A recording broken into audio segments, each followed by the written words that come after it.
falar sobre burnout na educação, né? Na verdade, o burnout que atinge professoras e professores e que hoje é praticamente uma epidemia. Em 2005, eu tinha 32 anos e eu tive uma depressão leve que hoje eu identifico como burnout. Um belo dia eu acordei e não conseguia mover as minhas pernas. Eu simplesmente não sentia as minhas pernas. Eu estava sob uma histeria, né? Porque eu achei que eu estava paralítica do nada. Então eu consegui acessar o telefone, eu estava sozinha em casa, liguei para minha terapeuta, na época eu fazia terapia, e ela, né, com toda a técnica dela de psicóloga, ela foi me tirando daquele estado emergencial de histeria e a partir dali eu começo um tratamento. Veja, naquela época eu tinha 3 empregos. Eu trabalhava na Secretaria de Educação do Estado do Rio, trabalhava no município do Rio de Janeiro e eu trabalhava também num projeto de pré-vestibular que era remunerado. E nesse projeto de vestibular haviam 2 locais de trabalho. Então eu me deslocava entre 4 lugares. Era Caxias, Gávea, Duque de Caxias, né, para quem conhece, Gávea, centro do Rio e Ilha do Fundão. Quando eu não estava na sala de aula, basicamente eu estava no carro, me deslocando de um lugar para o outro. E também atendia uma variedade muito grande de séries. Naquela época era quinta série, não era sexto ano, então eu atendia quinta série, sétima série, atendia primeiro ano do ensino médio, segundo ano do ensino médio e pré-vestibular. E atendia então crianças, jovens e adultos, porque eu atendia crianças de quinta série, de 11 anos, 12, às vezes até 10 anos, atendia adolescentes que estavam ali entre os 14, 17 anos e atendia adultos que faziam também esse pré-vestibular. Então, foi uma época assim bem difícil, né? Porque eu me locomovia muito, né? Trabalhava muito, né? Quando eu não estava em sala de aula ou dentro do carro, eu estava em casa planejando, né? Estava sempre em atividade e o meu corpo não aguentou. O meu corpo falou: pare, né? Eu acho que a representação dessa coisa de não sentir as pernas foi exatamente parar. A partir dali, eu tive uma licença médica muito grande, de um tempo muito longo, e para o município especificamente eu não voltei mais. Eu peguei a licença médica, depois fiquei um ano pagando o sistema previdenciário, porque eu estava querendo saber se eu voltava ou se eu não voltava, então eu já não recebia mais salário, mas pagava o sistema previdenciário, e depois eu me exonerei e fiquei só em um trabalho. E essa burnout, esse esgotamento, né, que é característico da burnout, você tem um esgotamento mental, físico, emocional muito grande. Esse esgotamento me levou a, a buscar outras formas de vida e desde então, né, já tem aí 20 anos, eu não trabalho mais naquela quantidade de trabalhos que eu tinha. Eu optei por trabalhar menos, obviamente que isso tem consequências para minha vida, né? Porque eu ganho menos, porque o salário do professor é muito baixo. Então, assim, eu estou fazendo esse vídeo porque é recorrente que a gente escuta, quando a gente discute esgotamento do professor, é recorrente que se fale da questão da segurança na escola, né? De como que é inseguro em relação aos alunos. Mas assim, eu gosto sempre de lembrar que, para mim pessoalmente, o que menos me desgastava eram os alunos, eram os estudantes. Claro que eu sofria, como qualquer um de nós que trabalha na educação sofre, a pressão, né, que é a pressão social. Por exemplo, o professor do município, ele lida com estudantes com muitos problemas que variam desde daquela criança, ela não ter o que comer em casa, passa pela própria higiene, muitas crianças que chegam sem um tratamento de higiene correto, até questões que têm a ver com o entendimento, com a educação daquela criança que não entende o que ela lê, ela passou por etapas sem conseguir ser educada da forma correta. Né? Então a gente lida com essas problemáticas. Depois, quando é adolescente, entram outras problemáticas que têm a ver com uma violência, de como que esse adolescente ele chega no ensino médio, como que ele deve ser encarado. Então, por exemplo, muitos adolescentes vão chegar com questões relativas à violência que sofreram dentro de casa, relativo à pobreza, relativo, às vezes não é uma família até de classe média, mas é uma família muito desestruturada emocionalmente, né? Por outro lado, a gente tem aí adultos que têm problemas, assim, de ter que trabalhar muito, mulheres adultas que sofrem violência dentro de casa. Então, veja bem, é dentro da escola, né, dentro do espaço educacional que tudo isso vai explodir. Agora, por que tudo isso explode, né? A meu ver, a escola é o lugar do diálogo. Então, ali, né, crianças, adolescentes e até adultos muitas vezes encontram um lugar em que se consegue dialogar, por mínimo que seja, mas se consegue dialogar. E aí, esse espaço de diálogo que aquela criança, aquele adolescente ou até aquele adulto não tem, que é exatamente o espaço da reflexão, né? O espaço em que vai se ter um acesso a uma série de conhecimentos que leva à reflexão, muitas vezes a reflexão da sua própria vida. Então, é um espaço extremamente rico, por um lado, e um espaço em que profissionais de educação precisavam ter uma possibilidade de autocuidado.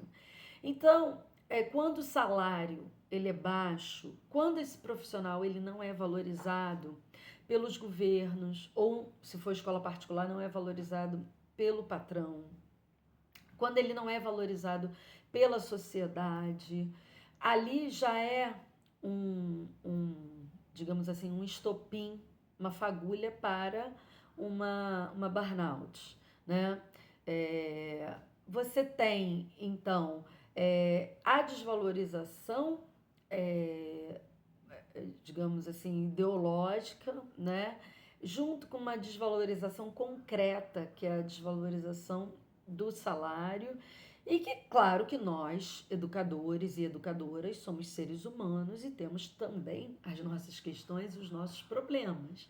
Então, quando a gente está diante de tudo aquilo que a gente não consegue dar conta, há um risco muito grande de você ter uma burnout e, para mim, o principal responsável por isso é, antes de tudo, os governantes, né, que há muitos anos estão no poder, né, porque a gente não pode dizer, acabou a ditadura, os militares saíram para entrar os civis.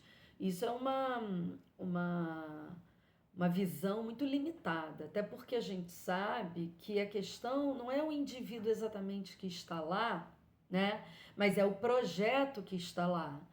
E o projeto de educação, né, do período militar, ele é um projeto que não atendia a toda a população, né? Não existia naquela época uma população universalizada.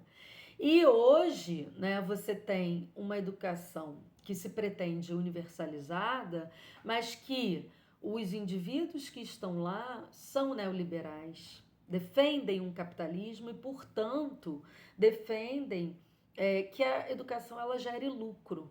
A gente só pode mudar essa situação a partir do momento que a educação ela seja completamente direito. Não deveria existir educação privada. Se todos e todas tivessem que ir para a mesma escola, para a escola pública, com certeza essa escola pública teria uma outra um outro investimento, né? Se tanto ricos quanto pobres, quanto filhos de deputados, quanto filho do presidente, quanto filho de qualquer um tivesse que ir para a mesma escola pública, nós teríamos outra educação básica. Então, acho que a primeira coisa é essa. Eu penso muito, gente, o burnout de uma forma política, porque tudo é político. E é uma política, a desvalorização da educação, e eu, como educadora, sou parte disso, ou seja, eu sou desvalorizada não é porque o fulano cicrano não gosta de mim, eu sou desvalorizada porque eu estou num lugar, num papel, que é um papel de trabalhar o debate dentro da educação, né? Que é educar, principalmente na educação pública, educar pessoas que nunca tiveram acesso à educação no sentido da sua ascendência. Então, eu tenho um menino hoje de 17 anos que ele já nasceu no período que a educação era obrigação do Estado. Mas a mãe, o pai dele não. A avó, o avô dele não. Então, a gente vê pelas pesquisas de que a formação dos pais, dos responsáveis dessa criança é fundamental para que essa criança tenha uma possibilidade de avançar na sua educação.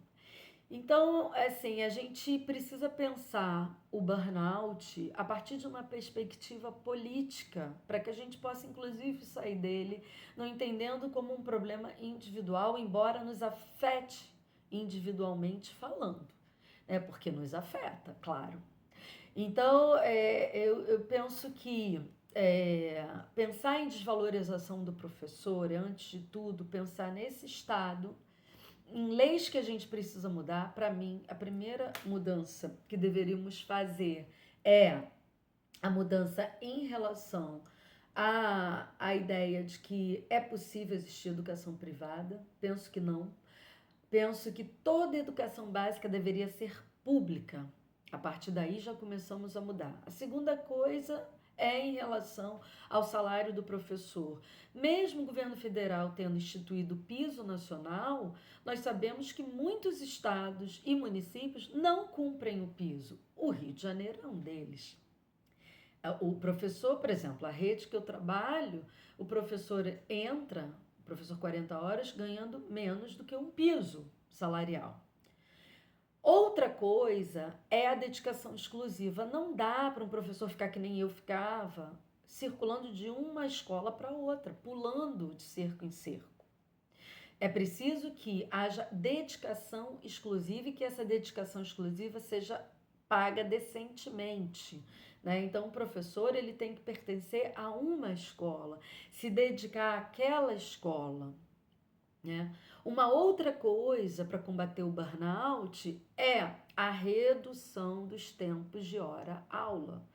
Eu digo tempo de hora-aula porque hoje um professor 40 horas numa rede, em geral, ele dá entre 24 e 28 tempos, né? 24 e 28 tempos, vamos dizer, uma disciplina como a minha, que é de sociologia, significa que eu tenho no mínimo 12 turmas. Agora você pensa o seguinte: se em cada turma eu tenho 40 alunos, eu tenho pelo menos, no mínimo, 480 alunos. Imagina o seguinte: um psicólogo, quando ele vai atender uma pessoa, vamos dizer que ele cobre, né, entre 50 minutos e uma hora de atendimento, ele cobre no mínimo R$ 100. R$ 100, tá? Por uma hora de atendimento. Nós estamos ali pelo menos 1h40, que são 2 tempos, trabalhando com 40 alunos ao mesmo tempo. Desses 40 alunos, vai ter aluno que não tem nenhuma especificidade de alguma condição, mas tem alunos com condições muito específicas, como, por exemplo, síndrome de Down, TEA. O TEA tem vários níveis, né, que é o autismo. Tem gente com espectro autista, tem gente com TOD, tem gente com TDAH, e tem gente com outras questões que também precisam ser incluídas, que crianças e jovens negros e negras, que muitas vezes sofrem o racismo, aliás, que sofrem, né, nesse país. Qual negro e negra que não sofre racismo, né? Crianças que sofreram algum tipo de abuso sexual, que o índice é muito alto no Brasil. Meninas que têm suas especificidades diante de uma sociedade extremamente machista.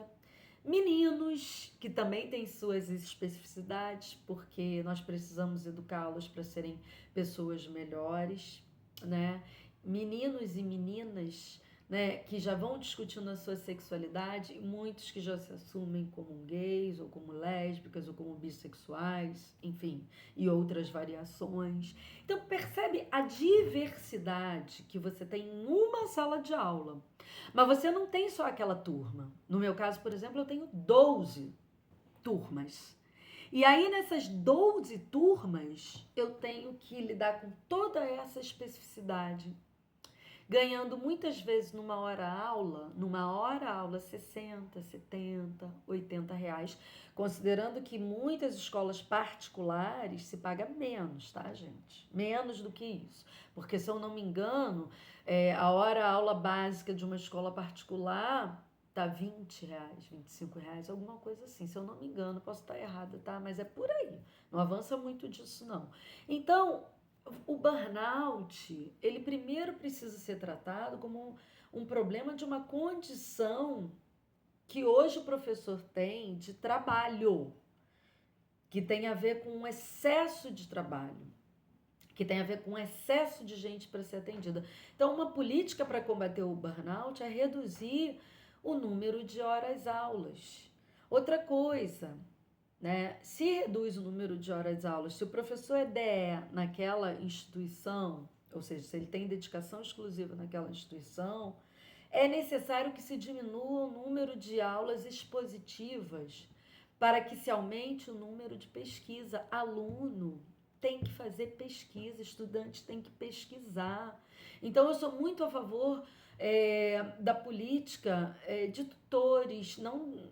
Tutor é o professor mesmo. Eu sou muito a favor de que aquele estudante ele fique o dia inteiro na escola, que ele chegue na escola e que ele vai falar diretamente com o seu tutor. Quem é o tutor ou a tutora? É aquele que vai, junto com o estudante, fazer o planejamento do dia dele, das aulas que ele terá, dos momentos de estudo que ele terá. Né? Ou seja, é necessário que esse estudante ele se veja como um pesquisador e que ele tenha um ambiente dentro da escola para pesquisa. A gente ainda tem boa parte das escolas, tanto particulares quanto públicas, sem salas de leitura, sem biblioteca. Às vezes, quando tem biblioteca, não tem bibliotecário. Né? Escolas que não têm laboratórios e que o aluno possa entrar e fazer o seu laboratório. Muitas escolas, principalmente as particulares, sem área verde, escolas com espaços extremamente limitados. Então, para combater o burnout, também é preciso se discutir a arquitetura escolar.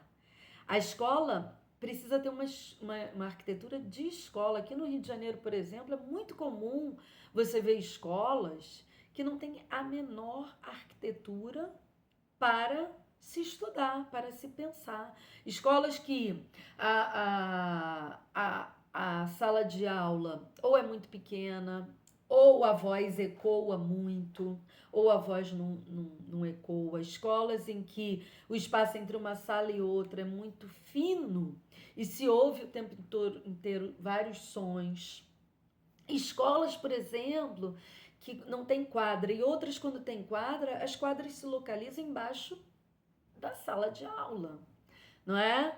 Escolas que não têm salas de música. E esse é outro problema do burnout que afeta os estudantes.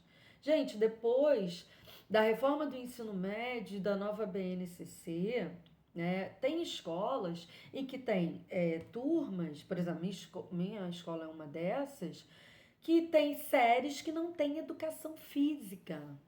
Eu entendo que para o combate do burnout, a escola precisa acolher, já que fica ali o estudante e o professor, a professora e os educadores no geral tanto tempo, é preciso que essa escola acolha a necessidade desse estudante de fazer exercício e o professor também. Para mim, educação física tinha que ser todo dia.